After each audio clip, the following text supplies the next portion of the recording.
Olá, boa noite. É notícia em entrevista a Silvio Almeida. Ele é o ministro dos Direitos Humanos e da Cidadania. É também advogado, filósofo, professor universitário e escritor. Ministro, um prazer ter o senhor aqui. Obrigado por dar essa entrevista. Boa noite, meu caro. Boa noite a todos aqueles que nos assistem. É um prazer estar aqui. O prazer é nosso. Ministro, antes de falar de medidas concretas que o senhor tomou, desde quando assumiu o Ministério, eu acompanho a área, que eu acho uma área das mais importantes, ainda mais depois de tudo que a gente enfrentou no Brasil nos últimos anos, em termos de negacionismo, em termos de desrespeito aos direitos humanos. Eu queria que o senhor nos contasse como que o senhor recebeu essa área, qual foi o impacto do governo Bolsonaro na área de direitos humanos. Kennedy, eu não tenho dúvida em dizer que nós recebemos um campo devastado. Devastado do ponto de vista institucional, devastado do ponto de vista orçamentário, devastado do ponto de vista até mesmo das condições psíquicas das pessoas que ali trabalhavam, né? Um clima de desconfiança, um clima de desesperança. Então, nós tivemos que fazer um processo de reconstrução que levou em consideração 3 pontos chaves. O primeiro, reconstrução orçamentária, e nós tivemos muita ajuda da área econômica do governo, né, para que nós pudéssemos fazer a suplementação orçamentária. Lembrando que o Ministério, ele na verdade, ele é resultado de uma divisão, né? Viraram 3 ministérios, né? Porque era o Ministério da Mulher, da Família, dos Direitos Humanos, que se tornou o Ministério dos Direitos Humanos da Cidadania, o Ministério da Igualdade Racial, né, que retornou, e o Ministério das Mulheres. Isso. Então, nós tivemos que fazer uma suplementação orçamentária para permitir que essas políticas fossem feitas. Num segundo momento, nós tivemos que olhar também, como eu chamei de devastação institucional. Nós tínhamos, para que vocês tenham uma ideia, um desvirtuamento, uma das políticas mais importantes que o Ministério tem, que é o Disque 100, que é o canal de denúncias, que nós queremos, inclusive, aperfeiçoar, podemos falar disso depois. Mas o Disque 100, ele foi utilizado para fazer denúncia anti-vacinação. Isso só não foi feito porque houve uma liminar do Supremo Tribunal Federal e depois, no julgamento, o Supremo, por maioria, decidiu que não se poderia desvirtuar o Disque 100 para que as pessoas denunciassem quando tinham que ser obrigadas a tomar vacina. Então, ou seja, nós tivemos que recompor a institucionalidade do Ministério. E no terceiro ponto, nós tivemos que recompor o pessoal também, né? Mostrar para as pessoas que trabalhar com direitos humanos era uma coisa importante para o Brasil.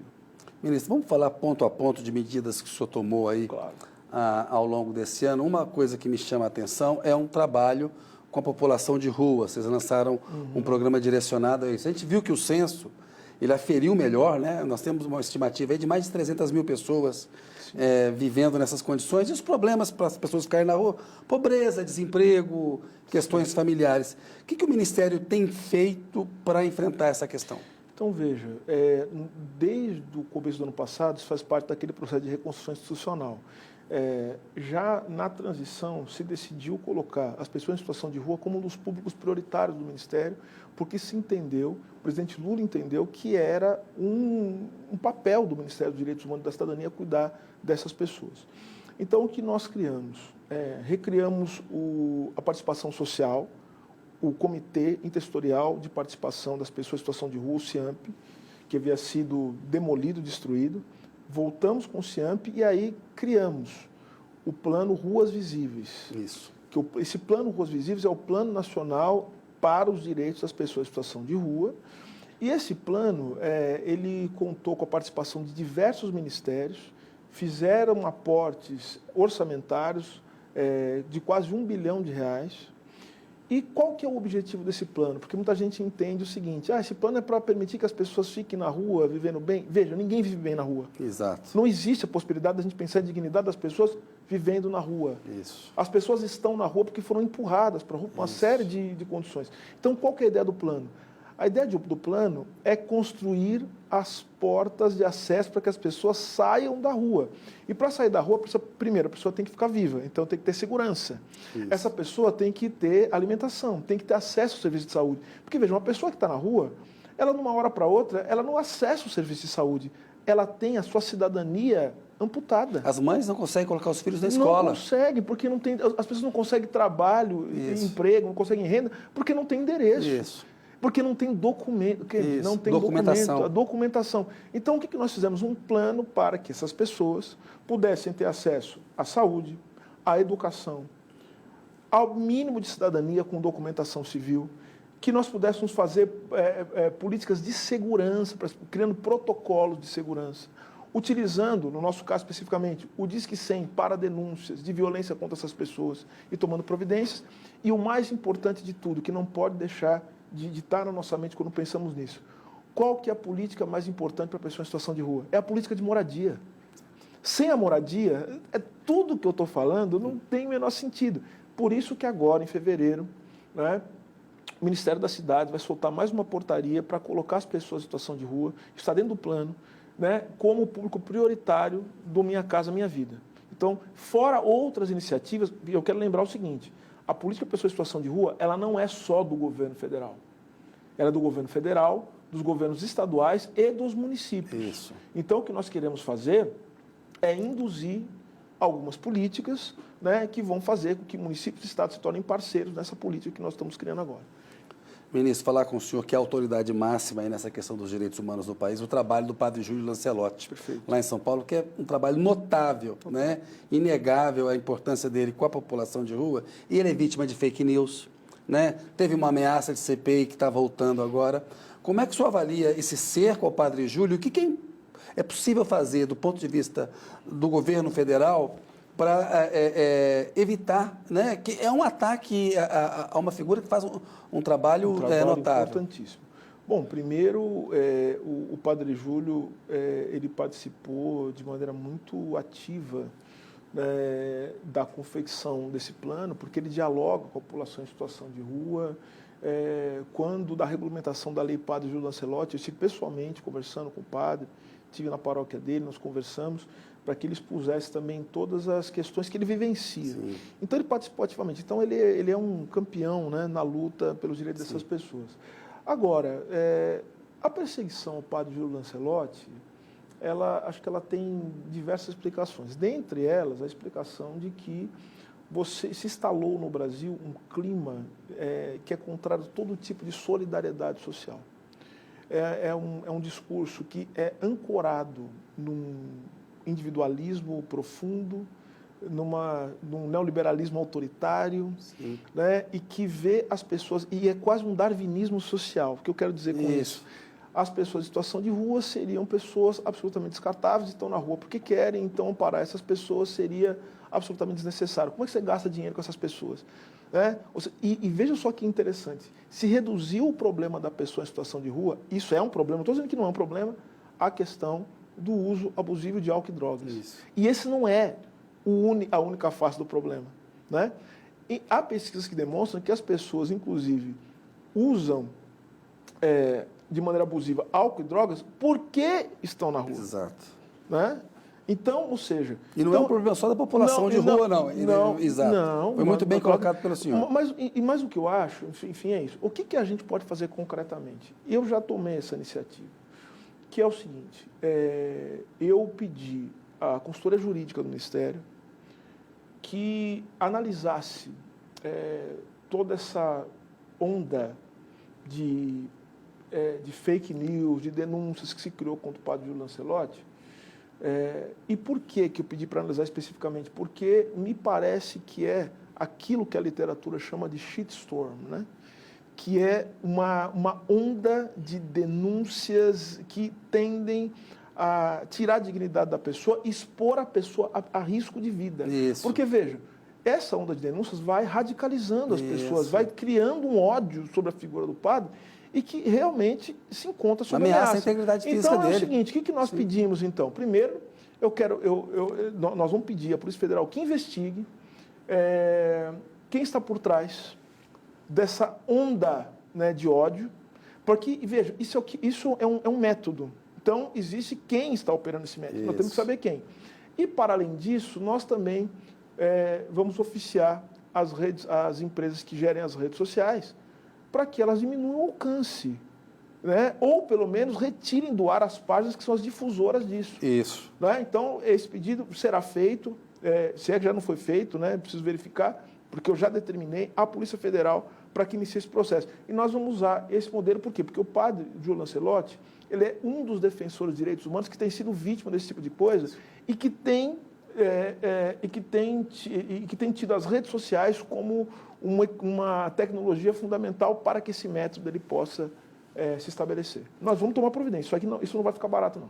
E é correto. Parabéns aí, ministro. Eu tive no ano passado, no finalzinho do ano, um lançamento lá do Plano Nacional de Direitos Humanos da Pessoa com Deficiência, lá no Palácio Planalto. Muito bonita a cerimônia e tal. E foi batizado de Novo Viver Sem Limite. Eu queria que o senhor desse detalhes desse plano para a nossa audiência, os telespectadores entenderem, explicar para a nossa audiência o que é o capacitismo e por que é importante adotar medidas a respeito disso. Vamos lá. Vamos começar pelo capacitismo. O que é o capacitismo? O capacitismo é o preconceito que se traduz também em processos discriminatórios contra pessoas com deficiência. Então, é nosso dever, né, dentro de uma lógica dos direitos humanos, fazer com que as pessoas com deficiência tenham direito a uma vida digna e à cidadania. Porque, veja, o fato da pessoa ter uma deficiência, ser uma pessoa com deficiência, isso não significa que a pessoa tem menos direitos. Estou falando dessa maneira bem simples, para que todo mundo entenda. Isso, não tem menos cidadania. Então, o que nós temos que fazer? Veja, todos nós, cada um de nós aqui, se nós não tivermos certas condições de fazer o que nós fazemos, nós não vamos conseguir exercer todo o nosso potencial. Então, é dever do Estado brasileiro, isso é o que determina a Constituição, é dever de todos os países que são signatários das convenções internacionais propiciar as condições materiais e as condições ideológicas para a luta contra o capacitismo. Então, veja, a questão é acessibilidade, a questão é tecnologia assistiva, trabalho, emprego e renda, né? E acesso aos serviços sociais que o Brasil faz. Então, com isso, eu já falei mais ou menos quais são os 4 eixos do plano, né? Sim. Os 4 eixos do plano. Ou seja, a gente garantir que as pessoas tenham segurança, elas tenham acesso a trabalho, emprego e renda, que elas tenham acesso à tecnologia assistiva, porque eu falei, a tecnologia tem que ser usada para ampliar a possibilidade das pessoas exercerem a sua cidadania. Isso. E o plano Viver Sem Limites, o novo Viver Sem Limites, Viver Sem Limite, ele é um plano que conta com um orçamento de 6 bilhões e meio, quase 7 bilhões de reais. 7 bilhões de reais. Participam mais de 20 ministérios, porque, vejam, esse é um processo que nós temos que fazer no Ministério dos Direitos Humanos, que é a articulação política. Claro. Então, nós articulamos com os ministérios. O Ministério, né, a Casa Civil foi fundamental, porque reuniu os ministérios sob a nossa coordenação, e nós pudemos fazer um plano, que é um plano que eu considero que é incrível, nunca foi feito nada parecido no Brasil, que é um plano de 7 bilhões de reais aproximadamente, para que nós possamos fazer com que as pessoas com deficiência possam ter uma vida digna. Esse plano começa a ser implementado, já começou a ser implementado, mas nós vamos implementar com muita força esse ano. O presidente Lula já deu a missão. Ele falou o seguinte, nós plantamos, agora nós temos que colher. Isso. Então, a gente criou até no Ministério uma diretoria específica para a implementação do plano Viver Sem Limite. Ministro, o senhor se manifestou recentemente contrário à privatização de presídios e unidades socioeducativas. Eu achei um alerta muito importante. O senhor disse que essa possibilidade abre espaço para a infiltração do crime organizado, tem um debate sobre a constitucionalidade disso. A gente tem um problema no Brasil, o encarceramento em massa no Brasil é grande, é o país com a maior terceira população carcerária do mundo em termos absolutos, quando coloca em termos relativos, cai para uma posição mais baixa. Eu pergunto, e me pareceu um alerta, porque teve um decreto do governo no ano passado, dando os instrumentos legais para viabilizar esse tipo de coisa. Explica para a gente melhor, ministro, qualifica melhor por que o senhor acha que é uma má ideia privatizar os presídios. Isso já conversou com o presidente Lula ou com o Rui Costa da semana passada para cá, para tratar desse alerta, com o próprio Haddad, que participou disso também. Na verdade, essa é uma discussão que não é uma discussão que começa agora, é uma discussão antiga, que antecede o nosso governo, um governo do qual orgulhosamente faço parte, acho bom deixar isso bem evidente. E é um governo em que nós discutimos as coisas do ponto de vista do plano interno, né? Há uma discussão interna sobre isso, uma discussão que é feita com muita responsabilidade, porque, vejam, existe uma série de implicações jurídicas também em torno disso, contratos que já foram assinados, inclusive pela gestão anterior, então a gente precisa ter a responsabilidade de discutir. Agora, o que eu posso dizer em relação a isso, falando como ministro de Direitos Humanos e Cidadania, e falando também como advogado, como professor que sou, enfim, eu acho que é um erro brutal, primeiro por motivos de natureza política, eu acho que nós temos um compromisso com a democracia, com a cidadania, com os direitos humanos, com um mundo melhor, com um mundo mais solidário, e nós não podemos abrir espaço para que, como você muito bem disse, que o encarceramento de pessoas se torne fonte de lucro. Eu acho isso, do ponto de vista político e ideológico, inaceitável. E outra, geralmente se entra nessa discussão de privatização de presídios, dizendo o seguinte: olha, a gente vai fazer só a parte externa, a gente vai cuidar só da logística. Mas, na verdade, ao fim e ao cabo, o que a gente acaba vendo, a experiência tem demonstrado, a experiência cientificamente comprovada, olhando para os exemplos internacionais, é que acaba vendo a privatização da execução da pena. O que é inadmissível, o que é inconstitucional. Cabe ao Estado. Né? Claro, é o Estado, cabe ao Estado exercer o poder punitivo. Isso qualquer aluno de primeiro ano de faculdade, assim, primeiro não, acho que é o segundo, com esse processo penal ali, né? Sabe disso, mas lê a Constituição, o artigo 5 da Constituição, não se pode transferir o poder punitivo do Estado para terceiro. Isso é um absurdo. Isso é aquilo que a gente pode dizer o seguinte, né, contrariando aquilo que o Max Weber disse ainda no começo do século, final do século XIX, começo do século XX, que é a ideia do Estado como tendo um monopólio legítimo do uso da força. A gente está abrindo mão disso. E abrir mão disso significa a gente transformar a vida social num caos. Agora, motivos também de ordem, vamos dizer, jurídica, vamos colocar dessa maneira. Sim. Meu caro, eu acho que, como eu falei, é inconstitucional, é algo que abre espaço. Veja, as pessoas até, quando eu falei, né, abre espaço para a infiltração do crime organizado. O crime organizado está infiltrado dentro dos presídios. Agora a gente abriria mais um espacinho. Isso. O que é o espaço? Para que, além de estar infiltrado dentro dos presídios, que eles possam tomar conta também das unidades prisionais. Né? Ou seja, agora quase a gestão fica a cargo deles. A gestão. Ou seja, e aí, qual que é o grande problema que eu vejo nisso? O presidente Lula já falou isso, por ocasião, inclusive, da questão Yanomami. Qual que é o grande problema que faz com que o crime organizado ele tenha os espaços que tem? É a ausência do Estado. Sim. É a ausência do Estado. O Estado, quando está ausente, abre espaço, portanto, para que a vida se desenvolva a partir de outras lógicas que não são as lógicas da racionalidade imposta pelo Estado. Tá?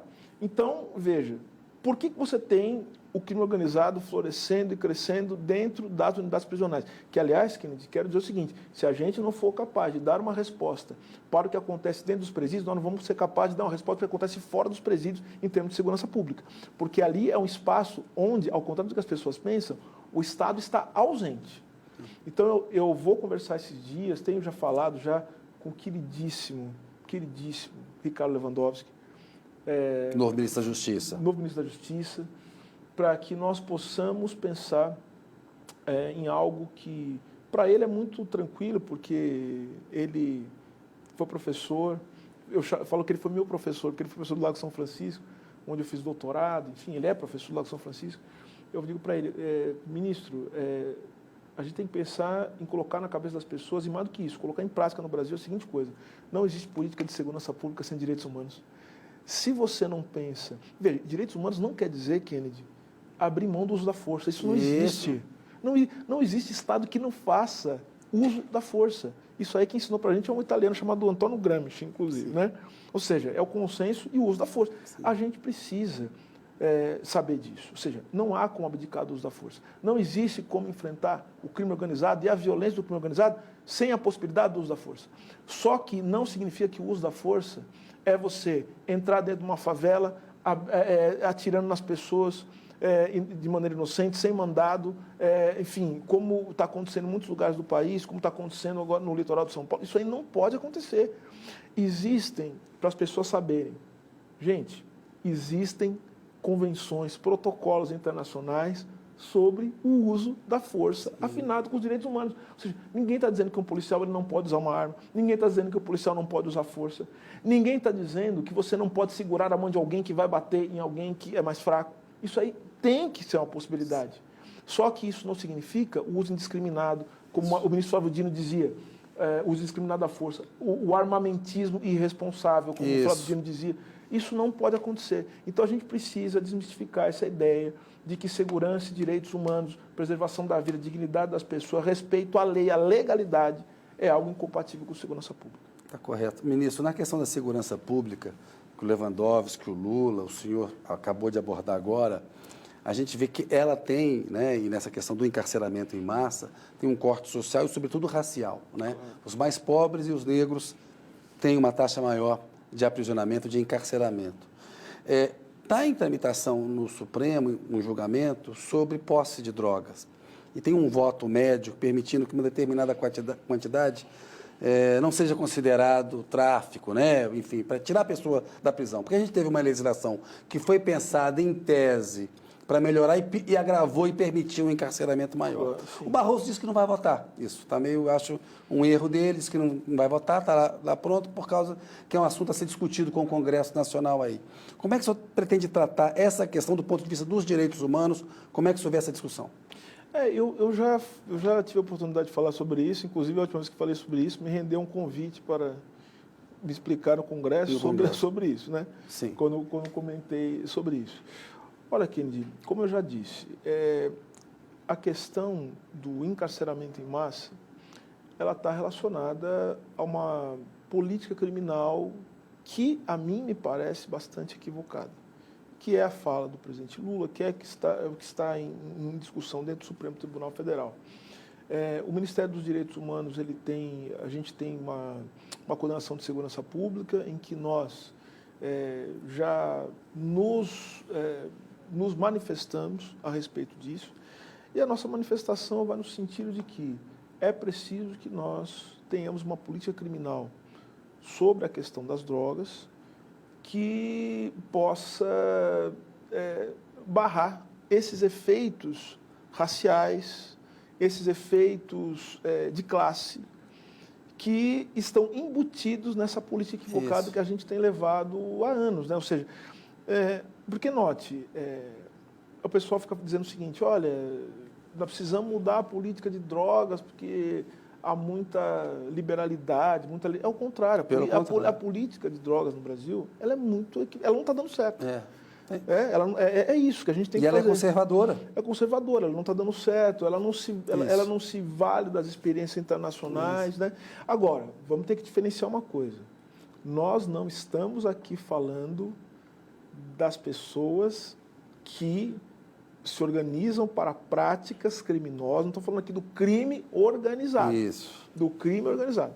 De um crime organizado que, inclusive, se utiliza das facilidades, da frouxidão dos controles financeiros para ganhar dinheiro em cima desses jovens que são mortos nas periferias todos os dias. Então, a gente não está falando disso. Então, é aquela velha história. Se a gente quiser olhar para o crime organizado, fazer o combate ao crime organizado, nós vamos ter que pensar em inteligência, controle de fronteiras, portos, aeroportos e controle de finanças, fundamentalmente. O combate ao crime organizado é assim, não é entrando em comunidades, em favelas e dando tiro nas pessoas. Isso aí, absolutamente... Deu errado. Dá errado todo o tempo e vai potencializando todas as desgraças que o Brasil tem vivido nos últimos tempos. Ministro, o senhor, junto com o Flávio Dino no ano passado, foi ao Congresso algumas vezes, teve embates ali muito interessantes com a extrema-direita, com o bolsonarismo, né? Desmontando com argumentos, muitas fake news, muitas acusações.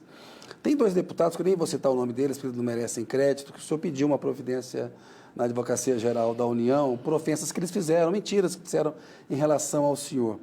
Vamos ver o que a AGU vai fazer, pedidos no âmbito da própria investigação que o Conselho de Ética, né, a Comissão de Ética do Congresso, da Câmara e do Senado podem fazer. Agora, eu queria o senhor, como alguém que tem uma formação jurídica, a imunidade parlamentar, ela não pode servir de escudo para o cometimento de crime.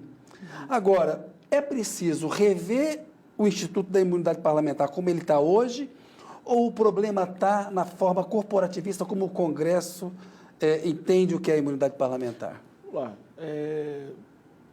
Eu considero que a imunidade parlamentar, fazer essa consideração, a imunidade parlamentar é muito importante, ela é muito relevante para que o parlamentar ele possa livremente manifestar suas opiniões, para que ele possa livremente, sem ser pressionado, sem ser criminalizado, dar vazão àquilo que o torna um representante daqueles que o elegeram. Entretanto, imunidade parlamentar não é um escudo, como muito bem você disse, para o cometimento de crimes, que é o que muitas vezes tem acontecido. Né? Então, o problema não é o instituto da imunidade parlamentar, o problema é a interpretação que tem sido feita sobre a imunidade parlamentar, que o próprio Supremo Tribunal Federal já disse, em precedentes, que não é uma imunidade para que você faça tudo o que você quiser e fale o que você quiser. Ou seja, um deputado que faz uma fala racista, que faz uma fala difamatória, caluniosa, ele pode, e eu diria que até deve responder pelos crimes que comete. Veja, a representação que eu fiz representação contra 2 deputados e já está em trâmite uma queixa-crime contra um 3º deputado também, e que já vou até te dar já mais um spoiler, que pode ser processado de novo por coisas que anda dizendo. Entendeu? Você quer dizer o nome desse deputado? Mesmo. Não vou falar o nome dele. Tá bom. Falando dele, que esse também não merece crédito. Mas ele... eu evito citar o nome, ministro, para não dar repercussão a acusações que são infundadas. É isso. Porque você fala, o deputado disse tal coisa, eu estou aqui na televisão dando eco a uma mentira que aquele deputado desqualificado falou. Mas a gente conversa... É um mentiroso e tal, enfim, o que vai acontecer? Assim, uma coisa que talvez você não saiba, né? Talvez você saiba que você é jornalista também, dentro da sua profissão deve ter alguma coisa muito parecida. Médico e advogado detestam estar na posição, seja de cliente ou de paciente. Né? Porque os meus amigos médicos falam... O Foucault já disse isso, inclusive. Né? Quando você o médico sabe como o paciente ele fica absolutamente indefeso nas suas mãos. Né? Você não sabe muito bem o que vai acontecer. Então, o médico não gosta de ser paciente. Advogado também não gosta de ser parte do processo. Eu nunca gostei de processar ninguém, eu detesto. Sim. Mas eu sou ministro de Estado. Isso. E eu não posso permitir que se fale esse tipo de coisa em sendo ministro de Estado de um presidente que foi eleito com 60 milhões de votos. Eu não posso permitir um negócio. E outra coisa, eu sou um homem que sempre levei a minha vida com muita retidão. Eu sou pai de uma menina linda, que eu quero que tenha orgulho de mim. Eu sei que tem muita gente que me acompanha. Eu sou professor, que é a coisa que eu mais tenho orgulho de ser na vida. Então, eu não posso deixar não o Silvio, mas eu não posso deixar tudo aquilo que eu represento para algumas pessoas seja conspurcado por esses irresponsáveis. Então, eles vão ter que responder. Então, quem falar qualquer coisa a esse respeito, né? Uma coisa é o debate político, falar do que eu fiz, do que eu deixei de fazer no Ministério, tudo bem. Agora, falar a respeito do meu caráter, da minha honra, de tudo aquilo... Porque, veja, Kennedy, e vou ser muito sincero, vou abrir meu coração para você aqui. Eu sou um homem negro, sabe? É muito difícil estar na posição que eu estou. É muito difícil você construir um patamar de respeitabilidade, porque as pessoas elas tendem a querer te desrespeitar. Sabe por quê? Porque você é negro. Pai, o Brasil é racista. E eu não posso permitir que esses sujeitos irresponsáveis falem isso, porque, veja, da mesma maneira que tem acontecido, né, com a comunidade judaica, o antissemitismo que tem sido aplicado à comunidade judaica, que a gente tem que repudiar, que tem acontecido, é o seguinte: as pessoas fazem as coisas, eles julgam a gente de maneira coletiva. Sim. Você não tem individualidade. O racismo funciona dessa maneira, o antissemitismo funciona dessa maneira. Ou seja, então, quando eu me defendo, eu não estou me defendendo a mim mesmo. Sim. Eu estou defendendo todas as pessoas que fazem parte do grupo ao qual eu pertenço orgulhosamente. Eu, como homem negro, não posso permitir que esses irresponsáveis, inclusive um que está sendo processado por racismo, que eles façam isso, eles vão ter que pagar. né? Não só em meu nome, mas em nome dos meus ancestrais e de todas as pessoas que estão junto comigo. Eu não vou permitir que isso aconteça. Está correto, ministro. Parabéns. Vou pedir licença um minutinho. A notícia volta daqui a pouco com o Silvio Almeida.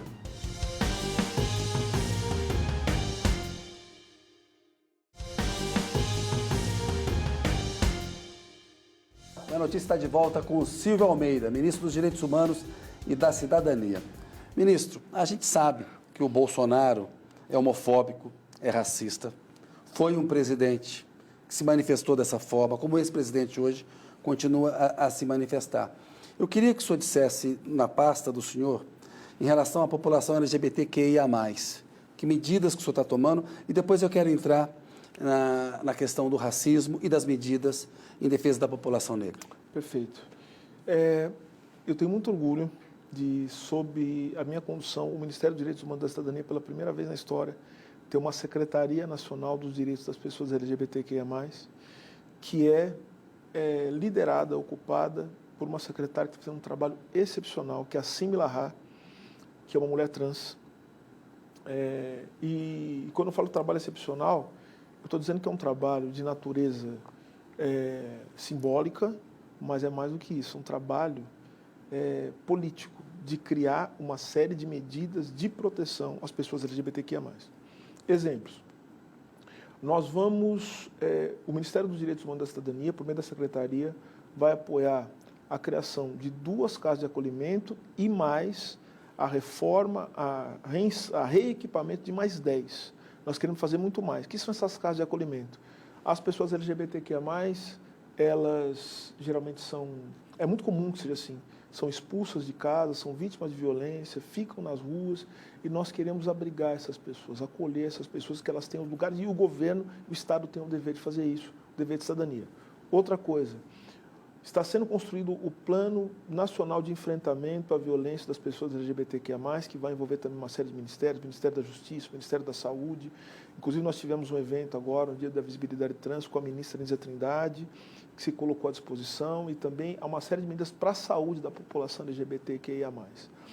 E, para além disso, nós temos o funcionamento do Conselho Nacional de Direitos das Pessoas LGBTQIA+, também, que tem funcionado como uma instância muito importante, né, autônoma da sociedade civil. Isso é importante que se diga.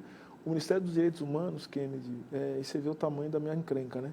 Tem 11 colegiados, esses colegiados de participação social, e todos têm autonomia. O ministro não pode interferir nas deliberações que são feitas pelos colegiados, né, para garantir a participação social. Os colegiados deliberam. E a população LGBTQIA+ tem isso. Mas eu destacaria o plano de enfrentamento à violência e mais, o plano de trabalho e emprego também para as pessoas LGBTQIA+, que está sendo construído pela Secretaria. Estou muito esperançoso, esse ano vai ser um ano muito bonito, de muita entrega para a população LGBTQIA+, e eu vou dizer, e quero acrescentar o seguinte, Kennedy, a gente criou alguns mecanismos de informação, né? Que é para a gente saber os números, quantas pessoas estão, os números da violência, os números de violação de direitos humanos. Eu quero romper um pouco com isso, não romper com os números, mas eu quero ir além dos números. Eu quero que nós possamos fazer políticas públicas para mudar esses números. Então, eu até já pedi para a Ouvidoria Nacional dos Direitos Humanos um projeto, que é o projeto da Rede Nacional de Defensores e Defensoras de Direitos Humanos, para que nós possamos estar nos territórios, para além de receber a denúncia, acompanhar a denúncia e também encaminhar providências, isso juntando a sociedade civil, né? A política de direitos humanos ela é feita por estados, municípios, né, pelo governo federal, por óbvio, mas ela é feita também pela sociedade civil. Então eu quero envolver, que o Ministério dos Direitos Humanos possa fortalecer aqueles que já fazem trabalho do campo dos direitos humanos, para que a gente possa receber a denúncia, tratar a denúncia e também dar um encaminhamento, porque a gente quer ver esses números descendo, esses números de violência. Então, e se eu não for digno de propor isso, eu não tenho porque eu ser ministro de Direitos Humanos, né? Acho que é isso. Ministro, nós fizemos aqui uma entrevista com a Aniele Franco, que foi muito boa, e ela falou um pouco sobre o racismo brasileiro, né? E essa coisa do racismo estrutural. Eu perguntei para o senhor, no âmbito dos direitos humanos, o que o senhor tem feito para a população negra.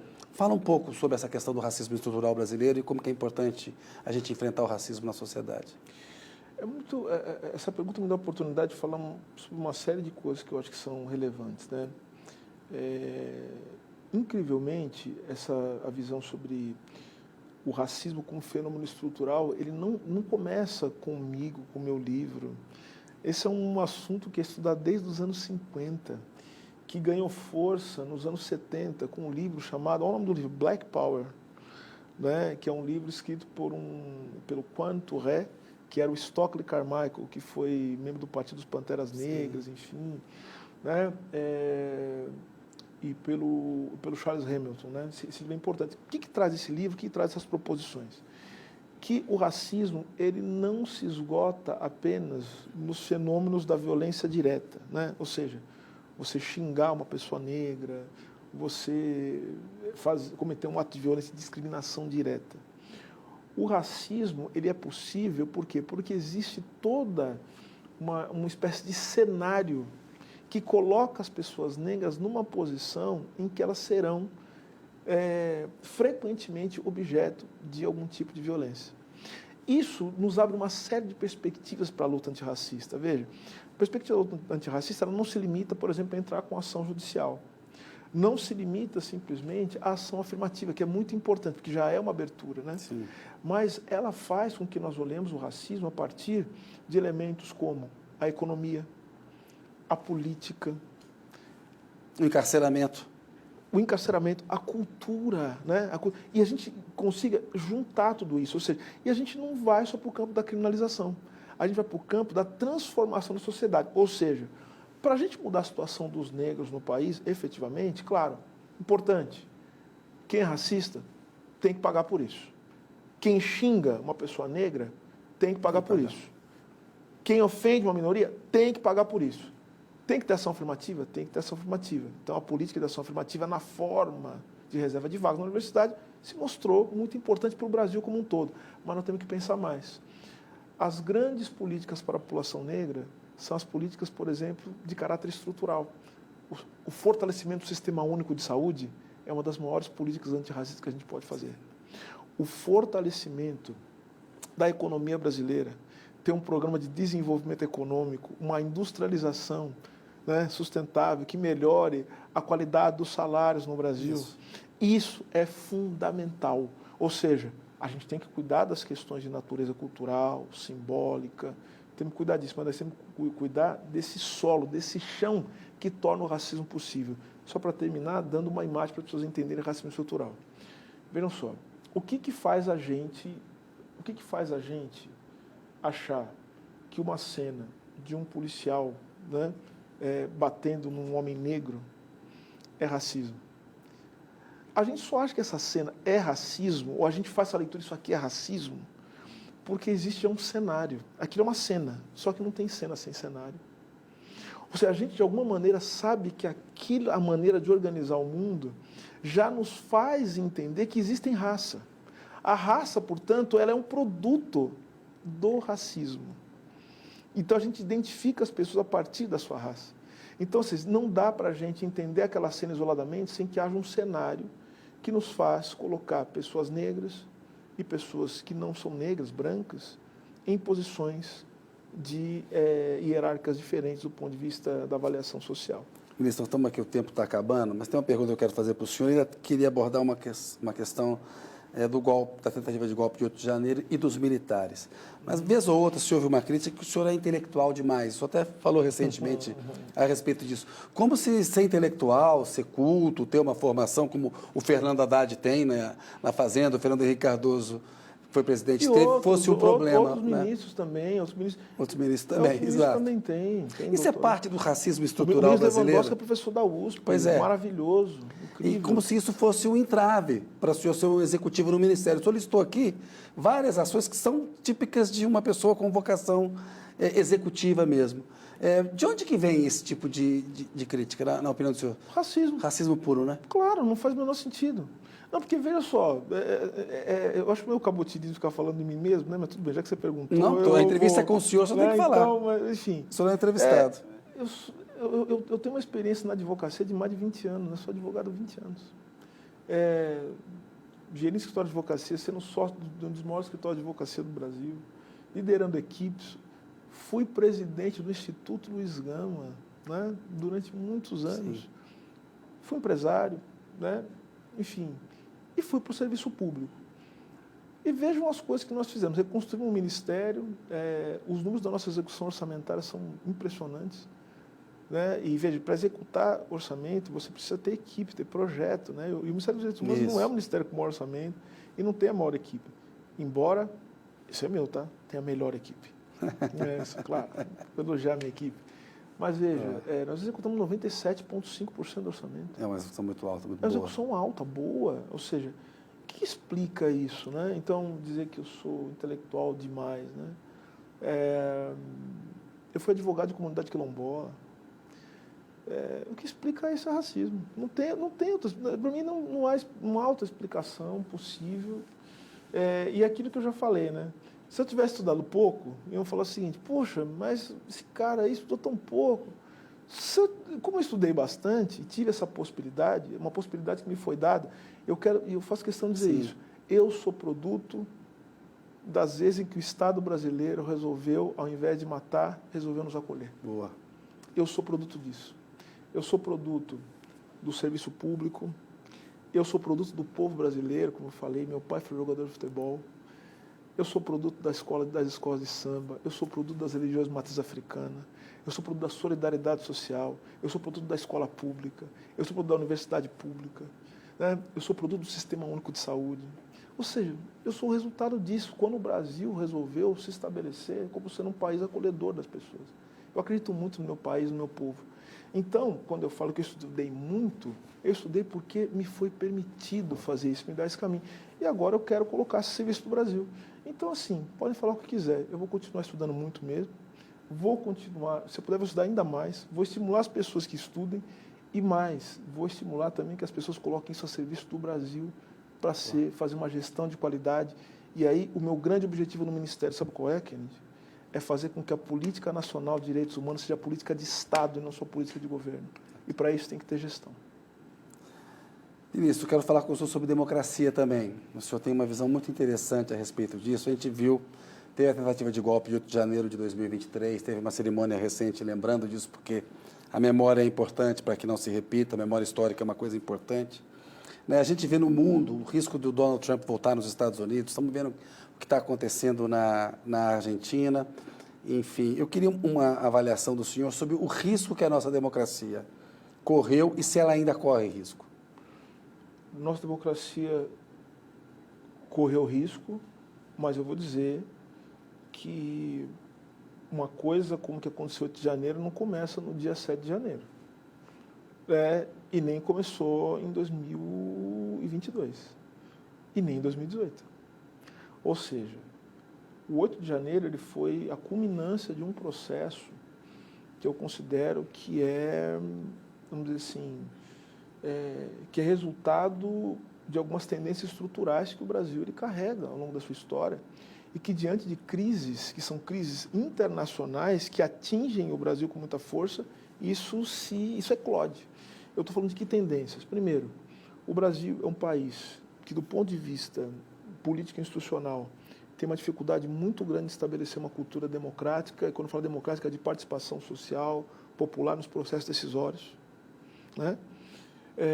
As decisões são de cúpula no Brasil, são só grupos que decidem o destino de milhões de pessoas. Né? 2, o Brasil tem uma segunda tendência, que é uma tendência que leva o Brasil a ser um país, alguns chamariam de subdesenvolvido, um país que tem dificuldade em lidar com a sua desigualdade, um país que tem dificuldade com a sua soberania econômica, e terceiro, um país racista. Essas coisas a gente consegue criar alguns tampões institucionais, mas a gente nunca incide no fundamento disso. Aí o que acontece? Quando tem uma crise, isso explode, isso estoura. Começou a acontecer em 2016, né? Com o golpe parlamentar, né? O impeachment da presidente Dilma. Quando um deputado de 5ª categoria chega nesse dia trágico para o Brasil do impeachment e oferece o seu voto a um notório torturador, né? Então vejam que a gente não conseguiu se livrar desses fantasmas. É um passado que não passa e que volta sempre para nos assombrar. Então acho que corre risco, acho que o mundo corre risco. Veja o que está acontecendo. Kennedy, eu quero voltar a esse assunto. Imagine só, por conta de um conflito que está acontecendo em outro lugar, alguém se achar no direito de agredir uma comerciante judia. Nós estamos vivendo o crescimento do antissemitismo no Brasil. Ou seja, são brasileiros e brasileiras como nós. É porque uma coisa é criticar o governo de Israel, que está desumanizando os palestinos e promovendo um genocídio ali. Outra coisa é o antissemitismo. Outra bem diferente é a gente entender uma agressão a uma comerciante brasileira porque ela é judia. Isso é inadmissível, cara. Onde é que a gente vai parar com um negócio desse? Então a gente tem a obrigação de se manifestar em relação a como eu falei, uma coisa é criticar o governo. Até porque tem gente lá em Israel que está lutando contra esse governo. Outra coisa é pegar uma brasileira que está aqui e fazer... Ou seja, o mundo está curtido no ódio. No ódio. E esse ódio tem a ver, sabe com o que também? Com a falta de uma projeção de esperança. A gente está criando um mundo sem esperança. Um mundo em que as pessoas não conseguem olhar na frente e ver a possibilidade de ter um futuro diante disso. Se a gente não começar a reconstruir as utopias, não começar a reconstruir a possibilidade de futuro, não mostrar para as pessoas que tem um mundo para além do mundo presente, isso é uma construção política, tá? Política. Não há como construir sem política. Nós não vamos conseguir fazer essa sociedade ela sair desse caldo de ódio, de violência que a gente está vivendo. Então, a democracia no Brasil ainda corre riscos. Ministro, o tempo estourou, mas eu tenho que fazer essa pergunta para o senhor, que é a seguinte. Saiu essa semana a notícia de que o comandante do Exército, o general Tomás Paiva, proibiu as celebrações do golpe de 64. Né? Os quartéis celebravam em 31 de março, algo que, na verdade, é de 1º de abril, o dia da mentira, mas, enfim, a história está aí para contar isso. Isso é visto como uma coisa positiva. Né? O comandante do Exército proibiu que se celebrasse o golpe de 64. Ainda bem que não vão celebrar. Mas nos 60 anos do golpe, as Forças Armadas não tinham que fazer uma autocrítica sobre o golpe que deram? As Forças Armadas continuam, ministro, com esse papel, como a gente viu no governo Bolsonaro, como se fossem tutoras da vida civil. Né? A gente viu como que trataram a questão do sistema eleitoral brasileiro, colocando militares para fiscalizar a urna. O senhor conhece a Constituição, o papel das Forças Armadas, como está retratado ali. A gente tem que mudar a Constituição para deixar mais claro o papel delas. E o que o senhor acha dos 60 anos do golpe militar de 64? Então, eu acho que a Constituição é claríssima nesse sentido. Assim, às vezes a gente cai no que a gente chama das ilusões jurídicas, né? Achando que a gente modifica a Constituição, a gente modifica a realidade, quando, na verdade... Está claríssimo, o 4.2 está claro. É claríssimo. O comandante em chefe das Forças Armadas é o presidente da República. Isso. E o presidente da República ele se move a partir da soberania popular, o povo brasileiro. Ou seja, o povo brasileiro é o chefe de todos os chefes. É o povo brasileiro que determina isso. Ou seja, não há que se falar em tutela militar, não há que se falar, a não ser os mais deslocados, né, que vão falar sobre a possibilidade, como uma interpretação que eles faziam canhestra, absurda, de qualquer jurista, assim, de intervenção militar, a possibilidade de intervenção militar constitucional. Isso não existe. Isso. Bom, você que está assistindo a gente agora, que é aluno de direito, que vai fazer direito, sabe que se alguém falasse para você, assim, você já pode, quando você fizer a matrícula na faculdade, só fazer a matrícula, alguém falasse para você, já pode dar risada. Porque isso não existe, isso é um absurdo. O comandante em chefe das Forças Armadas é o presidente da República e todos os poderes do Estado, eles se curvam à soberania popular. O Brasil é um Estado democrático de direito. Há democracia, portanto, no nosso horizonte. O Brasil é uma república. República significa, então, que há um espaço comum, que a coisa é pública. Ou seja, ninguém pode se apropriar daquilo que é público e fazer o seu. Então, isso é importante. 60 anos do golpe. 60 anos do golpe militar vai ser uma ocasião muito importante para que nós possamos pensar, e a gente está pensando já isso no Ministério, tá? A gente pensar o passado, presente e futuro, para a gente pensar também, pensar também em algumas matizes, né, do que foi o golpe, para além da questão política institucional. Nós queremos olhar também o que significou, por exemplo, 64 no campo da nossa, como diz o Celso Furtado, né, da interrupção do Brasil, Isso. da economia brasileira, Isso. do desenvolvimento brasileiro. O que significou isso? O que significou a interrupção, né, de certa maneira, de um florescimento maior, porque ainda teve um florescimento cultural muito importante no Brasil, mas o que significou isso, né, essa interrupção da cultura? Vamos olhar também para a relação com os nossos irmãos e irmãs da América Latina, aproveitando que o Brasil ele está na presidência do Mercosul esse ano. Então, vamos discutir isso. Então, a gente quer discutir isso, quer discutir também o que resta, né, daquele período e olhar para o futuro também, né, como é que a gente faz para ter um país melhor, mais democrático, um país mais justo, solidário. É isso. Ministro, parabéns aí pelo trabalho, obrigado pela entrevista. Obrigado, meu irmão. Até uma próxima. Vamos repetir, valeu. Muito obrigado. Obrigado pelo senhor. Obrigado pela oportunidade. Valeu, boa noite. Obrigado. Valeu. Pessoal, agradeço demais a audiência de vocês. A notícia volta na semana que vem. Muito boa noite.